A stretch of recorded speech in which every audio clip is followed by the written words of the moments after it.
रांची में नगर निगम द्वारा 24 रुपए स्क्वायर फीट के हिसाब से संपत्ति कर लिया जा रहा है, तो वहीं गधेरी, पिपरिया, उमरिया जैसे पिछड़े इलाकों में 48 रुपए स्क्वायर फीट के रेट से संपत्ति कर तय किया गया है, जो अनुचित है। ये शिकायत पूर्व पार्षद ने नगर निगम की जन सुनवाई में की, साथ ही संशोधन की मांग की है। जिले के कलेक्ट्रेट कार्यालय स्थित आधार पंजीयन केंद्र में मास्क लगाने और सामाजिक दूरी के नियम का पालन करने में लोग कोताही बरत रहे हैं। आधार पंजीयन केंद्र में कार्य करने वाले कर्मचारी हों या फिर पंजीयन कराने आने वाले लोग, केंद्र में नियमों की जमकर धज्जियां उड़ाई जा रही हैं, जिससे संक्रमण के बढ़ने का खतरा मंडरा रहा है। पुलिस अधीक्षक कार्यालय में इस मंगलवार को भी जनता दरबार के माध्यम से आवेदकों की शिकायतों और समस्याओं को सुना गया। जनता दरबार में 3 दर्जन से ज्यादा शिकायतें दर्ज की गई। इन शिकायतों में घरेलू विवाद, लेन देन, आपसी विवाद, जमीन और संपत्ति संबंधी विवादों की शिकायतें प्रमुख तौर पर शामिल थीं। मौसम के बदले मिजाज और कड़ाके की ठंड ने जनजीवन को प्रभावित कर दिया है। कड़ाके की सर्दी और पाले के कारण फसलें भी बर्बादी की कगार पर पहुंच गई हैं। पाले से सबसे ज्यादा नुकसान अरहर और मटर की फसल को हुआ है। ऐसे में किसानों के हाल भी बेहाल हैं। डोर टू डोर कचरा कलेक्शन करने वाले नगर निगम के ठेका सफाई कर्मचारियों को बीते 5 महीनों से वेतन नहीं मिला। ऐसे में नाराज कर्मचारियों और वाहन चालकों ने घंटाघर में प्रदर्शन किया। डोर टू डोर कचरा कलेक्शन करने वाले कर्मचारियों और वाहन चालकों ने ठेका कंपनी और ठेकेदार के विरुद्ध आक्रोश जाहिर किया। गांधी भवन से अस्थायी तौर पर स्थानांतरित कर माखनलाल चतुर्वेदी भवन में बनाए गए अध्ययन केंद्र को पुनः गांधी भवन लाया जाए, ये मांग छात्र छात्राओं ने नगर निगम प्रशासन से की है। छात्र छात्राओं का कहना है कि माखनलाल चतुर्वेदी भवन में व्यवस्थाओं की कमी है। जिले में पदस्थ ज्यादातर पुलिसकर्मी और उनके परिवार के सदस्य हाई ब्लड प्रेशर की बीमारी से जूझ रहे हैं। इस बात का खुलासा पुलिस अस्पताल में आयोजित हुए हेल्थ चेकअप कैंप में हुआ। हेल्थ कैंप में स्वास्थ्य परीक्षण करने आए ज्यादातर पुलिसकर्मियों में हाई ब्लड प्रेशर की समस्या सामने आई, जिसके बाद विशेषज्ञों ने उन्हें नियमित उपचार कराने और सावधानी बरतने की सलाह दी। भाजपा द्वारा कांग्रेस और वरिष्ठ अधिवक्ता विवेक कृष्ण तनखा के खिलाफ किए जा रहे दुष्प्रचार को लेकर 3 जनवरी को मानहानि का केस और क्रिमिनल केस दायर किया जाने वाला है। विवेक कृष्ण तनखा ने पत्रकारों से चर्चा करते हुए बताया कि पंचायत चुनाव प्रदेश सरकार की गलतियों के कारण निरस्त हुए हैं, इसमें कांग्रेस का कोई हाथ नहीं है। शक्ति भवन रोड नगर निगम जोन कार्यालय के पास रहने वाली लापता 5 वर्षीय मासूम बालिका का शव मंगलवार की सुबह घर से कुछ दूरी पर स्थित हनुमान मंदिर के सामने बने कुएं में मिला।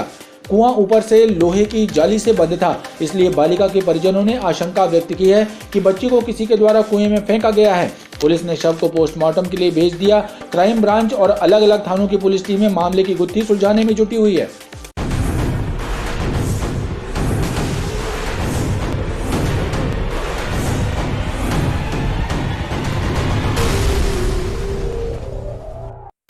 नमस्कार, बीटीवी न्यूज में स्वागत है आपका। इस बुलेटिन के साथ मैं हूं कृष्ण कुमार और आइए इस बुलेटिन की शुरुआत करें। उससे पहले नजर डालते हैं हेडलाइंस पर। रांची से ज्यादा दर पर उमरिया, पिपरिया और गधेरी में वसूला जा रहा है संपत्ति कर।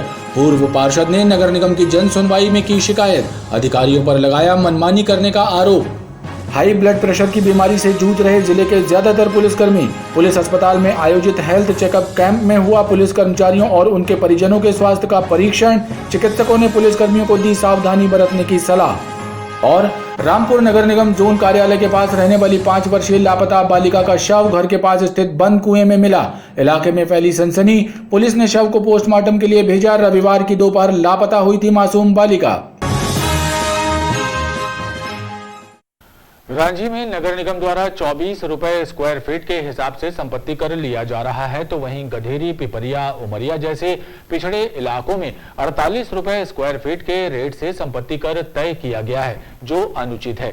ये शिकायत पूर्व पार्षद ने नगर निगम की जन सुनवाई में की है, साथ ही संशोधन की मांग की है। नगर निगम में आयोजित साप्ताहिक जन सुनवाई में इस सप्ताह कुल 14 शिकायतें पहुंची, जिनमें अधिकांश शिकायतें अतिक्रमण शाखा, भवन शाखा, स्वास्थ्य विभाग एवं योजना शाखा से संबंधित रहीं। जन सुनवाई में पहुंचे एक पेटी कॉन्ट्रैक्टर ने आरोप लगाया कि लेमा गार्डन में गरीबों के आवास बनाने वाले गौतम बिल्डर द्वारा मजदूरों की पेमेंट नहीं की जा रही है। प्रधानमंत्री आवास का जो गोहलपुर थाने के पास में बना हुआ है, वहाँ पर हमने काम किया था, तो वो 2-3 साल हो गए उनको पैसे देने में आनाकानी कर रहे हैं। जब भी पैसे मांगते हैं, जब भी बोलते हैं बाद में देंगे, और लेबर हमारे लिए चढ़ बैठ रही है पैसे के लिए। तो बहुत प्रॉब्लम हो रही है उनको। जब भी फ़ोन लगाते तो वो फ़ोन भी नहीं उठा रहे हैं और बोलते हैं नहीं देंगे तो क्या कर लोगे, क्योंकि धमकियाँ दे रहे हैं। और अभी जन सुनवाई में बोले हैं, साहब ने बोला है ठीक है हम कुछ निराकरण निकालते हैं उसका। अब आगे देखते हैं सर क्या होता है। गौतम बिल्डर्स है हमारे, उनके अंडर में काम किया हुआ था लेबर रेट पे, तो जो लेबर लगा करके काम कराते थे, तो लेबर का पैसा आ रहा है, अब वो देने में आनाकानी कर रहे हैं। वहीं दीक्षित कॉलोनी से आए लोगों ने पानी की समस्या की शिकायत की और पाइपलाइनों के विस्तार की मांग की। 6 महीना दीक्षित कॉलोनी पानी नहीं आ रहा।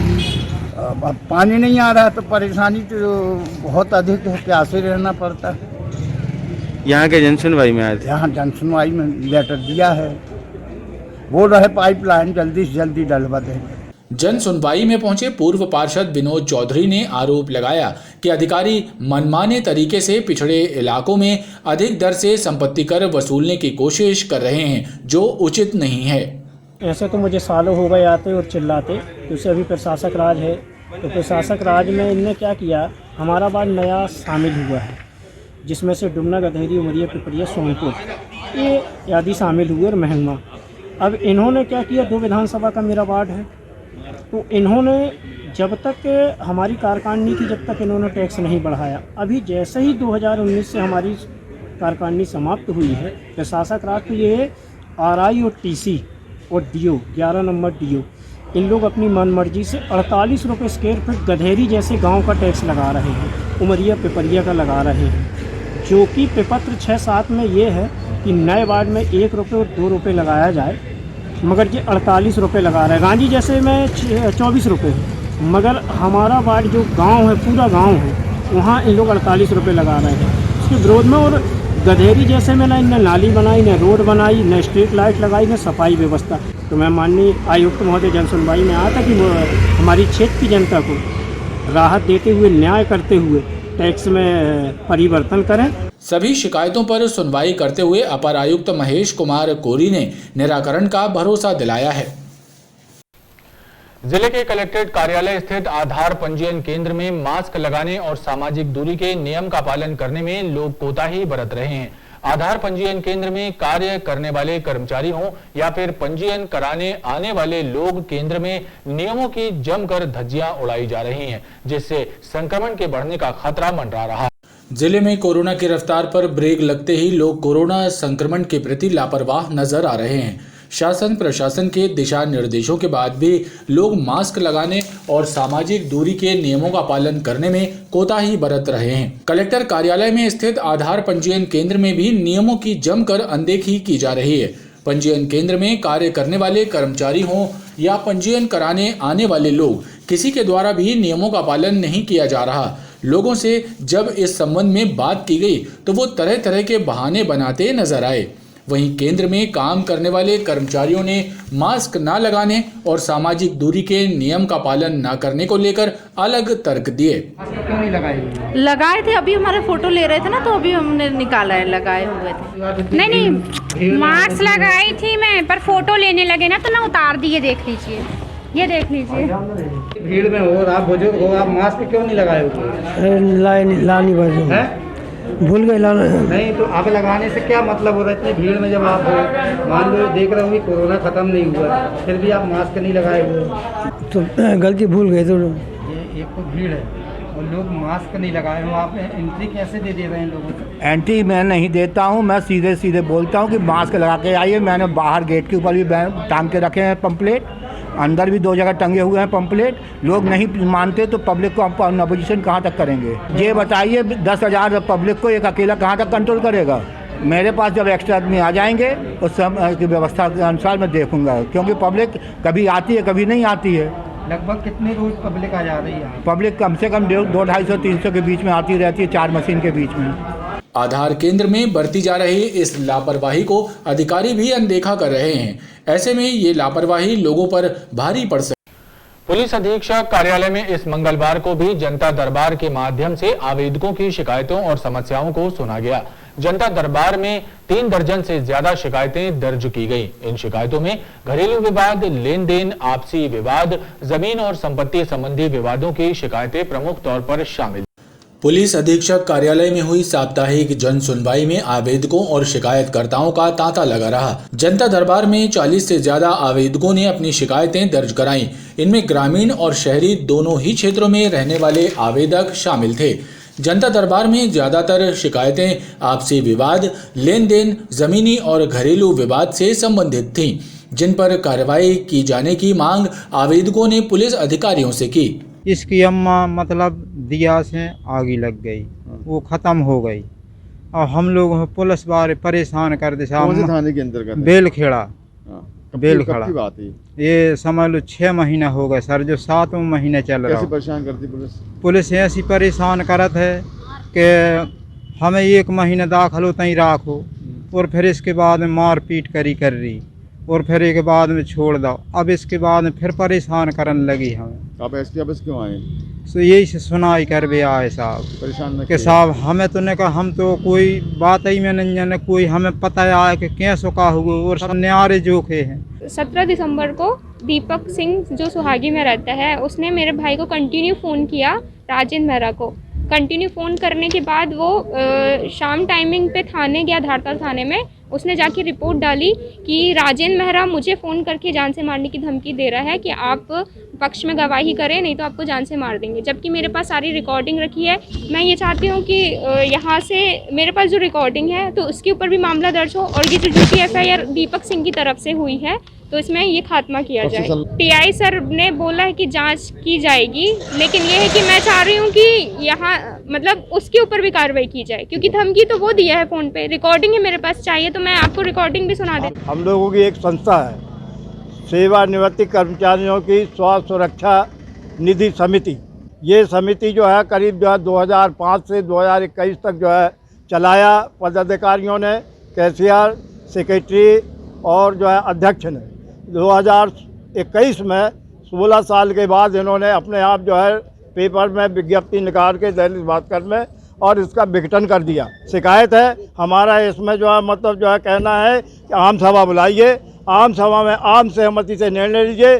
कितना पैसा रिटायरमेंट कर्मचारियों का जमा हुआ, कितना पैसा जो है मतलब रिटायरमेंट कर्मचारियों को बांटा गया और कितना बचा, वो पैसे का हिसाब किताब, आय व्यय का लेखा जोखा हमें जो है पूरे 16 साल का दिया जाए। और यदि नहीं दे रहा है इसका मतलब घपला किए हो, बदमाशी किए हो, इसमें जांच चाहते हैं हम। जनता दरबार में आई शिकायतों को सुनने के पश्चात पुलिस अधिकारियों ने इन शिकायतों की जांच और निराकरण का आश्वासन भी शिकायतकर्ताओं को दिया।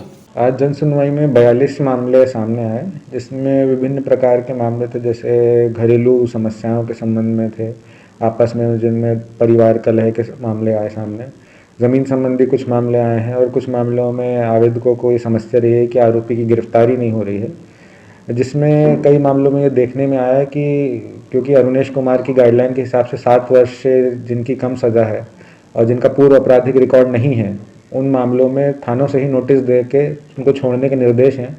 तो वही आवेदकों को समझाया गया और बताया गया कि क्योंकि ये अब नई तरीके की गाइडलाइन आ गई सुप्रीम कोर्ट की, तो उसके तहत गिरफ्तारी नहीं हो सकती है। इस तरीके के कुछ मामले। मौसम के बदले मिजाज और कड़ाके की ठंड ने जनजीवन को प्रभावित कर दिया है। कड़ाके की सर्दी और पाले के कारण फसलें भी बर्बादी की कगार तक पहुंच गई हैं।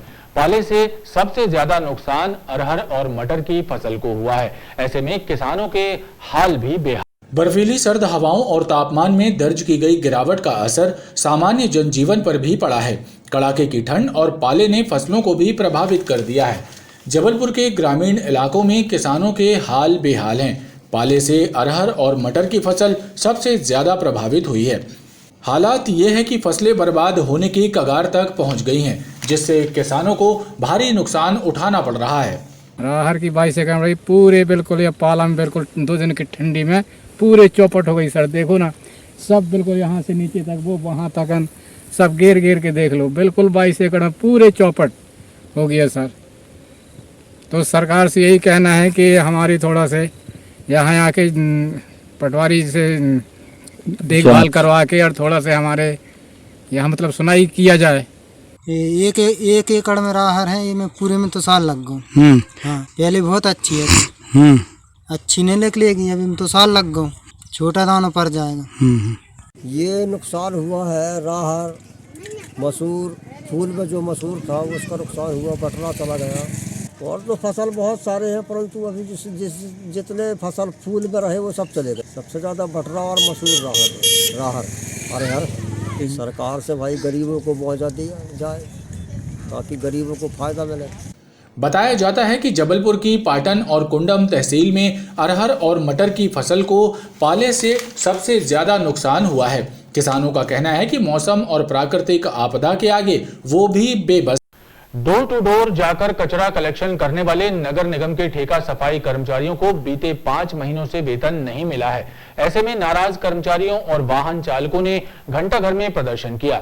डोर टू डोर कचरा कलेक्शन करने वाले कर्मचारियों और वाहन चालकों ने ठेका कंपनी और ठेकेदार के विरुद्ध आक्रोश जाहिर किया और वेतन का भुगतान करने की मांग की। डोर टू डोर कचरा कलेक्शन करने वाले नगर निगम के ठेका सफाई कर्मचारियों और वाहन चालकों ने मंगलवार को हड़ताल करते हुए प्रदर्शन किया। बीते 5 महीनों से वेतन का भुगतान न होने से नाराज कर्मचारी सड़कों पर उतर आए और रोष जाहिर किया। कचरा कलेक्शन करने वाले कर्मचारियों का कहना है कि उन्होंने ठेका कंपनी, ठेकेदार के साथ ही नगर निगम, कलेक्ट्रेट और एसपी कार्यालय में भी शिकायत दर्ज कराई, लेकिन अब तक उन्हें वेतन का भुगतान नहीं किया गया है। बीवी बाल बच्चों को न पीने को दूध है, न पानी है, न खाना है, न राशन है। अब हम लोग करें तो क्या करें? अब प्रशासन से मांग ये करते हैं और उनको मदद की गुहार लगाते हैं कि आप हमारी मदद करें। 4 महीनों से पेमेंट नहीं हुई है। कोरोना में इतना हम लोगों ने काम किए हैं, मरी लाशों को उठाए हैं, हम लोगों ने सब चीज़ की व्यवस्था हम लोगों ने की है, लेकिन हम लोगों को कोई सुविधा नहीं मिली है। 1000 से 1200 कर्मचारी हैं जो प्रतिदिन हर घरों से कचरा उठाते हैं, लेकिन हम लोग की कोई सुनवाई नहीं हो रही है। अब कब तक हड़ताल जारी रहेगी? सर हड़ताल तो ऐसी है, अगर आज पेमेंट नहीं होती है तो हम लोग की हड़ताल कम से कम 10 दिन से 12 दिन हम लोग शहर को टोटल गंदा कर देंगे, क्योंकि हम लोग शहर को साफ करना जानते हैं तो उसको गंदा करना भी जानते हैं। प्रतिदिन सफाई बंद रहेगी। क्या नाम है? मेरा नाम सनी सिंधु है। सर हमारा निवेदन है हमारी तनख्वाह समय पर दी जाए हमें, और हमें ये घेराव करना, ये हड़ताल करना हमको खुद को अच्छा नहीं लगता। हम लोग सफाई कर्मचारी हैं, शहर को स्वच्छ करना हमारा कर्तव्य है और हम करना जानते हैं तो हम बिगाड़ना भी जानते हैं। कर्मचारियों ने शासन प्रशासन से उनका वेतन दिलाए जाने की मांग की है। गांधी भवन से अस्थायी तौर पर स्थानांतरित कर माखनलाल चतुर्वेदी भवन में बनाए गए अध्ययन केंद्र को पुनः गांधी भवन लाया जाए, ये मांग छात्र छात्राओं ने नगर निगम प्रशासन से की है। छात्र छात्राओं का कहना है कि माखनलाल चतुर्वेदी भवन में व्यवस्थाओं की कमी। सुपरमार्केट स्थित माखनलाल चतुर्वेदी भवन अध्ययन केंद्र के छात्र छात्राओं ने नगर निगम प्रशासन से मांग की है कि अध्ययन केंद्र को उसके मूल स्थान गांधी भवन में वापस स्थानांतरित किया जाए। माखनलाल चतुर्वेदी भवन में टॉयलेट नहीं है, पीने के पानी की व्यवस्था नहीं है और बीच मार्केट में होने के कारण दिन भर शोर शराबा होता रहता है। लेकिन यहाँ पे काफ़ी परेशानी होती है, जैसे कि शौचालय नहीं है, प्लस एक इंडस्ट्रियल एरिया है। टाउन हॉल कंप्लीट हो गई, लेकिन वो डिजिटल तौर पे सिर्फ रखा गया है कि आप सिर्फ वहाँ डिजिटली तैयारी कर सकते हैं। आप वहाँ पे कॉपी किताब पुस्तकें नहीं ले जाके पढ़ सकते हैं। प्लस वहाँ पे कुछ फीस का स्ट्रक्चर भी रख दिया है। पहले हम लोग फ्री ऑफ कॉस्ट पढ़ते थे, वहाँ से कुछ नहीं था, सालाना था। गांधी भवन लाइब्रेरी से, जिसका जो है पहले जो है गांधी भवन बन रही थी, लेकिन बन नहीं पाई थी पहले से। हम लोग जो है पुराने लाइब्रेरी में पढ़ाई करते थे, जो सुपर मार्केट में है माखनलाल चतुर्वेदी, जहाँ जो है दिक्कतें होती है नाना प्रकार की, हम लोग को पढ़ने में परेशानी होती है। इस वजह से हम लोग चाहते हैं कि हमारा जो है पुरानी अस्थायी जगह से स्थायी किया जाए, गांधी भवन में ट्रांसफ़र किया जाए, ताकि हम लोगों को किसी भी प्रकार की दिक्कतें का सामना न करना पड़े। छात्र छात्राओं का कहना है कि गांधी भवन लाइब्रेरी में स्टडी रूम की व्यवस्था की जाए, जैसे पूर्व में। जिले में पदस्थ ज्यादातर पुलिसकर्मी और उनके परिवार के सदस्य हाई ब्लड प्रेशर की बीमारी से जूझ रहे हैं। इस बात का खुलासा पुलिस अस्पताल में आयोजित हुए हेल्थ चेकअप कैंप में हुआ। हेल्थ चेकअप कैंप में स्वास्थ्य परीक्षण कराने आए ज्यादातर पुलिसकर्मियों में हाई ब्लड प्रेशर की समस्या सामने आई, जिसके बाद विशेषज्ञों ने उन्हें नियमित उपचार कराने और सावधानी बरतने की सलाह। पुलिस कर्मियों और उनके परिवार के सदस्यों के बेहतर स्वास्थ्य के लिए मंगलवार को पुलिस अस्पताल में स्वास्थ्य परीक्षण शिविर आयोजित किया गया। इस शिविर में पुलिस कर्मियों और उनके परिजनों के स्वास्थ्य का परीक्षण कर उन्हें उचित परामर्श प्रदान किया गया। स्वास्थ्य शिविर में स्वास्थ्य परीक्षण कराने पहुंचे ज्यादातर पुलिसकर्मी हाई ब्लड प्रेशर और शुगर बीमारी से ग्रसित पाए गए। विशेषज्ञों ने इन पुलिस कर्मियों को स्वास्थ्य के प्रति सावधानी बरतने और नियमित रूप से उपचार कराने की सलाह दी। विशेषज्ञों ने बताया कि अनियमित दिनचर्या और तनावग्रस्त रहने के कारण पुलिस कर्मियों में हाई ब्लड प्रेशर की समस्या होने की बात सामने आई है। ऐसे में पुलिस कर्मियों को सतर्कता और सावधानी बरतने की सलाह दी गई। पुलिस लाइन में एक शिविर का आयोजन किया गया। इसमें जो भी लोग आ रहे हैं, ज़्यादातर लोगों का ब्लड प्रेशर बढ़ा हुआ मिल रहा है। मतलब बहुत सारे लोग ऐसे हैं कि जिन्हें ब्लड प्रेशर की बीमारी है, दवाइयाँ ले रहे हैं, उसके बावजूद भी बीपी कंट्रोल में नहीं है। तो एक तो इनकी जो दिनचर्या की वजह से कि शिफ्ट ड्यूटी रहती है, कोई सोने का टाइम रहता है, उसकी वजह से मुझे लगता है कि ब्लड प्रेशर की बीमारी बहुत ज़्यादा देखने के लिए मिल रही। कम एज के जो है उनमें भी बीपी बढ़ा हुआ मिल रहा है। और दूसरी जो रेगुलर चेकअप होना चाहिए ब्लड प्रेशर शुगर के मरीज़ों का, वो थोड़ा सा ऐसा लग रहा है कि लापरवाही हो रही है। रेगुलर चेकअप कराएं और दवा की डोज एडजस्ट कराते रहें, यही मेरा एक संदेश। पुलिस लाइन जबलपुर में जो पुलिस लाइन चिकित्सालय है, पुलिस अधीक्षक श्री सिद्धार्थ बहुगुणा सर के निर्देशानुसार यहाँ एक हेल्थ चेकअप कैंप आयोजित किया गया है, जिसमें डॉक्टर पुष्पराज सर हैं और कावेरी शाह मैडम हैं, जो कि हृदय रोग एवं स्त्री रोग विशेषज्ञ इसमें आए हैं। और लगभग हमारे 200 से 300 पुलिस अधिकारी कर्मचारी एवं उन पर परिवारजनों का यहाँ निःशुल्क एक हेल्थ चेकअप कैंप आयोजित करवाया गया। इसका उद्देश्य ये है कि जो पुलिस परिवार एवं पुलिस परिवार में जो महिलाएं हैं, उनको हम कार्डियक और स्त्री रोग संबंधी जो समस्याएं हैं, उनके निदान के लिए उनको कहीं बाहर ना जाकर उनका निदान यहीं अगर हो सके, इस हेतु ये कैंप आयोजित करवाया गया था यहाँ। शिविर के माध्यम से ब्लड प्रेशर, हार्ट, शुगर और अन्य बीमारियों की जांच की गई और मरीजों को उचित परामर्श प्रदान किया गया। भाजपा द्वारा कांग्रेस और वरिष्ठ अधिवक्ता विवेक कृष्ण तनखा के खिलाफ किए जा रहे दुष्प्रचार को लेकर 3 जनवरी को मानहानि का केस एवं क्रिमिनल केस दायर किया जाने वाला है। विवेक कृष्ण तनखा ने पत्रकारों से चर्चा करते हुए बताया कि पंचायत चुनाव प्रदेश सरकार की गलतियों के कारण निरस्त हुए हैं, इसमें कांग्रेस का कोई हाथ नहीं है। वरिष्ठ अधिवक्ता एवं कांग्रेस नेता विवेक कृष्ण तनखा ने पत्रकारों से चर्चा करते हुए बताया कि उन्होंने कोर्ट में याचिका दायर की थी, पंचायत चुनाव रोटेशन एवं परिसीमन प्रक्रिया के बाद कराए जाए। याचिका इस बात को लेकर थी कि सरकार ने 2020 के रोटेशन और परिसीमन को निरस्त कर पुरानी प्रथा से चुनाव क्यों करा रही है। चुनाव जो हो एज पर कॉन्स्टिट्यूशन हो, रोटेशन करिए, डिटर्मिनेशन सीमांकन करिए, रोटेशन करिए, चुनाव कराइए। ये 15 दिन की चीज़ है, 1 महीने की बात है। आपने डिबेट में ज़्यादा टाइम लगा दिया, इतनी देर में तो आप करेक्ट कर सकते थे। आपने जो सीमांकन और रोटेशन जो 2020 में हो चुका था, जिसके अगेंस्ट 250-300 रिट पिटीशन लगी थी हाई कोर्ट पे, वो खारिज हो गई थी और वो पूरी तरह जुडिशली अप्रूव था। आपने उसको एक ऑर्डिनेंस से ख़त्म कर दिया, क्योंकि 1 साल पुराना है और पुरानी व्यवस्था ले आए जो 7 साल पुरानी है। और वो भी कैसा है, वो व्यवस्था जो कॉन्स्टिट्यूशन के अनुरूप नहीं है या उसके विरुद्ध में। तो प्रॉब्लम ये है कि प्रॉब्लम आप क्रिएट करो, हम उस प्रॉब्लम को लेके कोर्ट में जाए तो कहें आप कोर्ट में क्यों गए। इसका मतलब भाजपा के अगेंस्ट हमको कोई केस नहीं लगाना चाहिए, जैसा वो चाहते वो करते रहें। विवेक तनखा ने कहा कि उनकी याचिका पर जनवरी में सुनवाई होना थी, लिहाजा जो सुप्रीम कोर्ट की प्रोसीडिंग आई है वो उनकी याचिका के बारे में नहीं है, बल्कि सरकार की गलतियों के कारण है। अब जब सुप्रीम कोर्ट आदेश कर देता है तो कहते तनखा साहब ने कॉन्स्पिरेसी की है। मैंने किससे कॉन्स्पिरेसी की भाई? मेरी तो बात ही ये बात तथ्य मेरे थे ही नहीं। मैंने कोई याचिका, हमारी कोई कोर्ट से कॉन्स्पिरेसी थी? किससे कॉन्स्पिरेसी थी? मतलब इस प्रकार के घनौने बातें जो इन्होंने की, इससे मैंने रुष्ट हुआ। वरिष्ठ अधिवक्ता विवेक कृष्ण तनखा ने कहा कि 3 जनवरी को कोर्ट में मानहानि का एवं क्रिमिनल केस दायर किया जाएगा। मुख्यमंत्री शिवराज सिंह चौहान, मंत्री भूपेंद्र सिंह एवं भाजपा अध्यक्ष BD शर्मा के खिलाफ। मुझे लगा कि इनको रोकने का एक ही तरीका है कि इनको दंडित करो। दंडित 3 कारण से मैं करना चाहता हूँ। एक कि उन्होंने मेरे अगेंस्ट दुष्प्रचार किया और झूठा दुष्प्रचार किया, कांग्रेस पार्टी को नीचे दिखाने की कोशिश की। और तीसरा, इन्होंने कोर्ट प्रोसीडिंग्स को स्कैंडलाइज किया।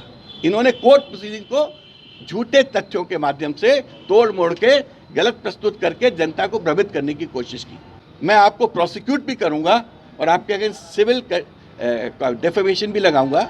और मैंने 10 करोड़ रुपए का defamation chief minister Shivraj ji, Bhupendra जी और BD शर्मा साहब, इनके अगेंस्ट नोटिस दिया। क्योंकि कोर्ट 23 तारीख से बंद है, तो मैंने अपने वकीलों के साथ चर्चा कर ली है।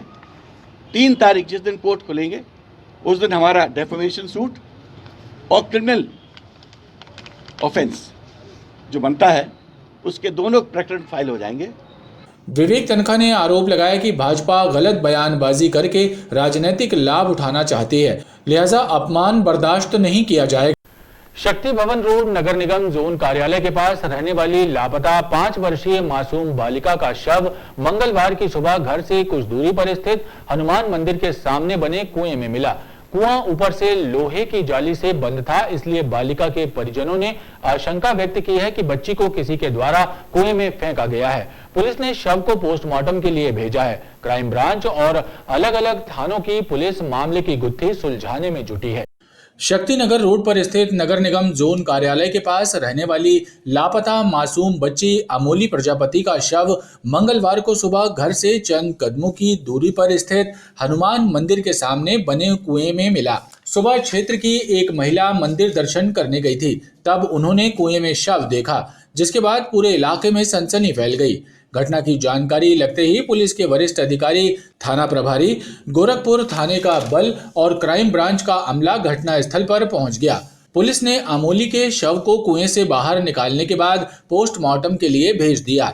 पुलिस अधिकारियों का कहना है कि बालिका के शरीर पर चोट के कोई निशान नहीं मिले हैं, लेकिन जिस कुएं में बालिका का शव बरामद हुआ वो कुआं ऊपरी हिस्से से लोहे की जाली से बंद था, इसलिए ये घटना कई संदेहों को भी जन्म दे रही है, जिसे लेकर पुलिस ने तफ्तीश शुरू कर दी है। गोरखपुर थाना क्षेत्र में यहाँ नगर निगम जोनल कार्यालय के पास परसों एक 5 वर्षीय बालिका अमोली प्रजापति जो कि गुम हुई थी, उसकी तलाश की जा रही थी।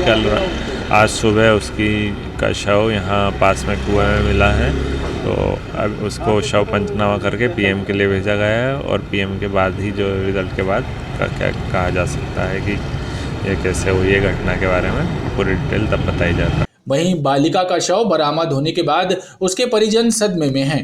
उन्होंने आशंका व्यक्त की है कि किसी ने उनकी बच्ची को कुएं में फेंका है। हालांकि वो किसी से कोई दुश्मनी या मनमुटाव होने की बात से इनकार कर रहे हैं। हमको ऐसा लग रहा है किसी ने उसको डाला है। हमने जब गोल भाई थी 4 साढ़े 4 बजे हमने खुद देखा था कुआं, उसमें कोई हलचल नहीं हो रही थी।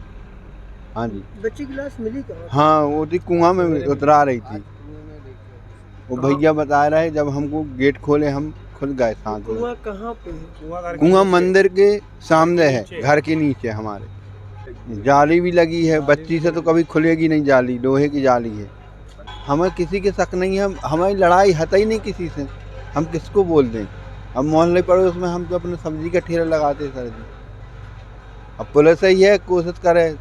बताएं क्या हुआ? मैं क्या बताऊं सर, मेरा जो जाना था वो तो चला गया, मैं क्या बताऊं। अब बताओ, 3 दिन से मेरी लड़की अब मिली है।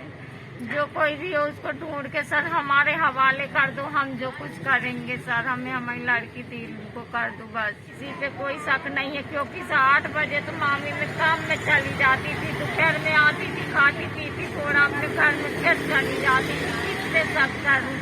न किसी से लड़ाई न दंगा, कुछ नहीं। भाभी लोग ने बताई किसी ला पुतरा तैर रहा देखे, तो सर पुतरा नहीं था, मेरी बेटी थी उसके अंदर।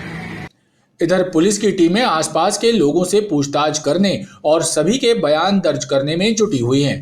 वहीं मंदिर और कुएं के सामने लगे सीसीटीवी कैमरे के फुटेज भी खंगाले जा रहे हैं, ताकि घटना का कोई सुराग हासिल हो सके। इस घटना से पूरे इलाके में सनसनी फैली हुई है। खबरों का क्रम लगातार जारी है, आप देखते रहिए BTV।